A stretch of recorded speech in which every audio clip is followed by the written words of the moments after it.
Let's all meet up in the year 2000, because that is where we're going right now. A new year, a new decade, a new millennium, and a new non-fiction King book to talk about. Here are 19 reasons to read On Writing, a memoir of the craft. Hi everyone, welcome to my channel. I'm Dave Musson, at Dave Musson on Instagram, and this is the place where I'm taking you through all the works of Stephen King and giving you 19 reasons to read every single book. If that sounds like something you would like more of, do click around the rest of my channel and maybe feel free to subscribe as well so you don't miss anything in the future. As you know already from the title of this video, I don't just cover fiction, I cover the non-fiction too, and that's what we're getting into today with a look at On Writing. This does also mark a new decade of King, and if you're a regular around here, you'll know I've just gone through the 90s and wrapped up the 90s with my overall ranking of 1990s Stephen King. So if you want to go and see that and see what I thought of his entire output from 1990 to 1999, then hit that link up there somewhere and you will find it. So what with this being a non-fiction book, my usual caveat about spoilers don't really apply. What I'm going to do this time for the 19 reasons is split them up. 9 general reasons to read this terrific book, and then 10 of my favourite tips imparted by King about writing to round off the 19 reasons to check out this book. Yes, a little different to what I usually do, but just go with it and it'll be absolutely fine. Okay, let's go. So first off, let's take a look at what this book actually is. It's part manual for writers, tips from the best in the business no less, part autobiography, and part reflection on the minivan accident that almost killed him. For a fairly short amount of pages, it packs a lot, and it packs it with serious punch. The autobiographical part, called CV, is so good. King is so good at writing about himself and his upbringing that I suppose that's no surprise. And if you like King's intros to his fiction work, you will love this autobiographical part.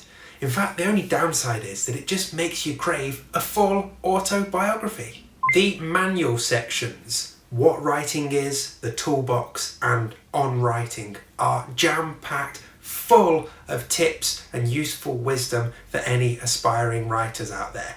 And I will obviously cover more of that when I count down my 10 favourite tips later in the video. The final section, On Living, gives you a real sense of quite what an impact that accident had on King's life and what a struggle the road to recovery was. And when you think that 22 years later he is still pumping out stuff of incredibly high quality, it just makes you respect the man even more. So what's interesting about this is King actually wrote most of it before the accident. All of the sections apart from On Living were essentially done in 97 and 98, but then he kind of lost a bit of enthusiasm for it and was perhaps starting to worry about whether he should bother at all. But not long before the accident, he read through it again and decided that it probably was worth doing something with and started to tinker with it again. The accident and the aftermath and the recovery only hardened his resolve to finish this book. In fact, aside from the short story Riding the Bullet, which King released as an experimental ebook, On Writing was basically the first book that he worked on, finished and published after the accident. It's a triumph. Now going back to that CV section, the autobiography part, reading King write about his struggles with his various vices over his life is really quite powerful. It's some of his most poignant and personal writing you will ever see. But this book is so important that it's actually had a couple of anniversary re-releases, a 10th anniversary and a 20th anniversary edition. Now I have the 20th anniversary edition and I would definitely recommend checking this one out. Not only does it have an updated reading list from King, it also has contributions from both his sons, who are both authors, Joe Hill and Owen King, but more than anything else, it has the coolest fucking picture of Stephen King in the world as its front cover. Now lastly, before I jump into my favourite tips, this book is worth reading because, well, it is worth reading. It regularly appears on various lists. I know there was an Entertainment Weekly one from 2018 of the most important 100 books you should read from the years 1983 to 2008 or something like that. And that's all well and good, but from my point of view, This is a book I've seen out and about in the real world, on people's shelves, and on the shelves of people who don't necessarily read King's fiction, but who are amazing writers themselves, or who are passionate about the craft of writing, whether fiction or non-fiction. The fact that this book is basically a constant among all of those people who I really respect, that kind of gives this book added power for me. This is a book for writers. And if you consider yourself even remotely anything near a writer, you need to check it out. Okay, to round off these 19 reasons, let's count down my personal favourite top 10 tips that Stephen King gives in on writing to all those aspiring writers out there. So, read. Just read. Read lots. If you don't have time to read lots, King says, then you won't have the time or the tools to write. Oh yeah, write too. Now, according to King, the only way you get better as a writer, really, is by reading and writing a lot. You don't need to sign up to fancy, expensive courses. Just sit down and write. And keep writing. You'll get better. Things will happen. One that I particularly love is King's insistence that you don't need to worry about coming across as rude. And he means that in the context of sitting at the dining room table and reading a book, for example. But because you need to read a lot, you just need to read a lot. Get your reading done. Doesn't matter if you're sat at the dining table. Doesn't matter if you're waiting in line for something like the bank, I don't know. Doesn't matter if it's half time at a sports match you're watching. Or it doesn't matter if you're reading in between bands at gigs, which is something I've done. Just get the reading in. So a great tip here, first of all, write for yourself. You don't need to start worrying about your audience until you get to the rewrite stage and the finessing stage. That first run through, that should be for you.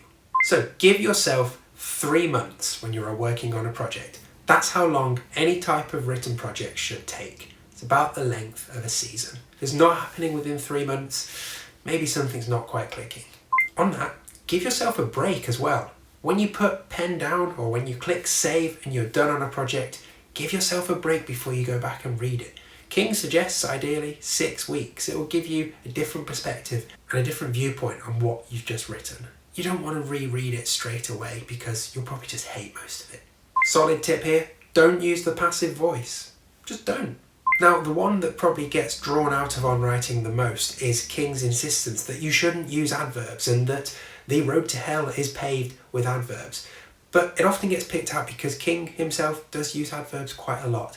But I think what's interesting is, while you don't necessarily need to delete every single adverb in your writing, just be aware of how often you might be using them. And remember King's guidance as a way of just checking yourself before you type out that word that ends ly. So another one that you could look at with a somewhat raised eyebrow if you have read a bunch of King's work, because King insists on cutting out the boring bits and killing your darlings.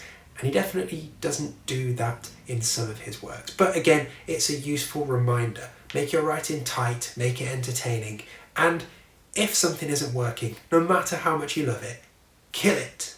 Lastly, and probably my favourite tip, is King's insistence that for you, as an aspiring writer, the magic is there. It is in you. I'll leave you with the words of King himself. Forgive me from reading from a screen. I'm convinced that fear is at the root of most bad writing. Dumbo got airborne with the help of a magic feather. Gwendy's magic feather, King's Dominion there. You may feel the urge to grasp a passive verb or one of those nasty adverbs for the same reason. Just remember before you do that Dumbo didn't need the feather. The magic was in him. So there you are, aspiring writers. You are also a flying elephant. So there we go, a closer look at On Writing, a memoir of the craft. Do let me know what you think of this book and let me know which of King's tips about writing is your favourite. Pop them in the comments below. I'd love to see what you think.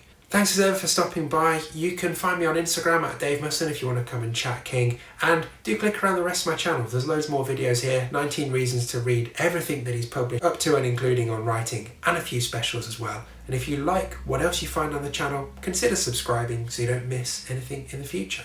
Thanks so much for stopping by. Next time we will be back onto his fiction, but for now we are done, so take care. And hey, maybe go and do some reading.